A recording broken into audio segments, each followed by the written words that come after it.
கிறிஸ்தேசுவின் நாமத்தினாலே உங்களை யாவரையும் நான் வாழ்த்துகிறேன். மீண்டுமாக ஒரு புதிய நாளை நாம் காணும்படியான பலத்தை கற்றிருக்கிறார்.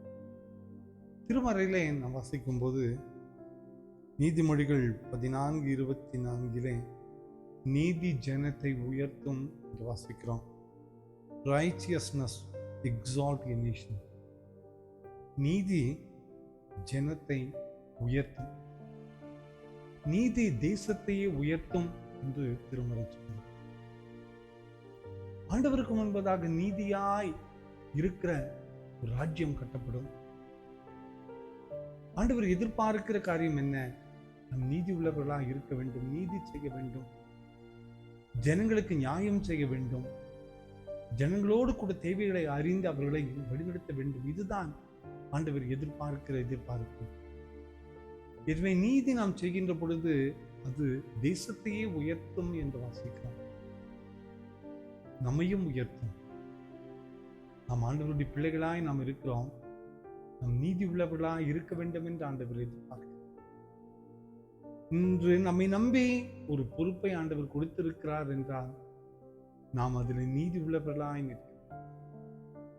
நமக்கு சில காரியங்களை செய்யும்படியாய் ஆண்டவர் அழைக்கிறார் என்றால் அதில் உண்மையும் நீதியோடு ஆண்டவருக்காக உண்மையாக உழைக்க வேண்டும் என்று ஆண்டவர் எதிர்பார்க்கிறார். அப்படி நாம் அழைக்கப்பட்ட இந்த அழைப்பிலை உண்மை உள்ளவர்களாய் நாம் வாழ முற்படும் போது நம் நிமித்தமாக தேசமே உயர்த்தப்படும் என்று அறிகிறார். யோசேப்பு அடிமைத்தனத்தில் இருக்கும்போது கூட நீதியாக வாழ்ந்தான். அவன் தவறு செய்யவே இல்லை. அவன் குறுக்க வழியில போய் தன்னுடைய பெயரை புகழை உயர்த்தி விட வேண்டும் என்று ஒரு நாளும் எண்ணவில்லை. எத்தனையோ பாவ சூழ்நிலைகள் வந்த பொழுது கூட அந்த சூழ்நிலையில நீதி உள்ள ஆண்டவருக்கு உண்மையாய் வாழ்ந்ததை நாம் அறிந்திருக்கிறோம். அதனால் அந்த தேசத்தையே உயர்த்தக்கூடிய தலை சிறந்த தலைவனாக மாறும்.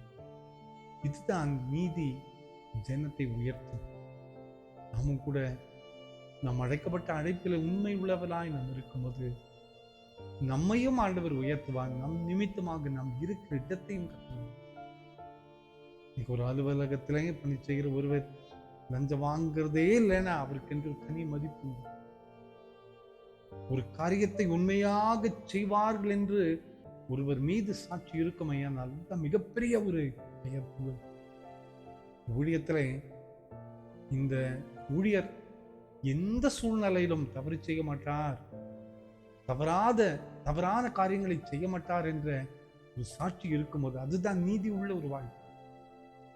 அந்த வாழ்வுக்கு மதிப்பே தானே நம்மை வழிநடத்த முடியும். இந்த காலை நேரத்திலே நம் நீதி செய்வர்களாய் நம் மாற நம்மை அர்ப்பணிப்போம். உண்மை உள்ளவர்களாய் வாழ நம்மை ஒப்பு கொடுப்போம். கர்த்தருடைய மகிமை நமக்கு செய்யும். சின்ன அர்ப்பணிப்பு நமக்குள் தேவை. பண்ணலாமா? அன்பின் ஆண்டவரே, இந்த காலை நேரத்திலே நீருங்களுக்கு தந்த இந்த வார்த்தைக்காக துதிக்கிறோம். நீதி ஜனத்தை உயர்த்தம் என்று வாசிக்கிறோமே. நீதி உள்ளவர்களாய் நாங்கள் வாழ எங்கள் நிமித்தமாக நாங்கள் இருக்கிற இடம் மகிமைப்பட கிருபை செய்வேன்.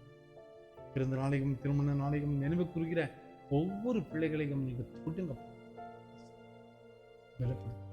இயேசுவின் மூலம் ஜெபங்களும் நல்ல.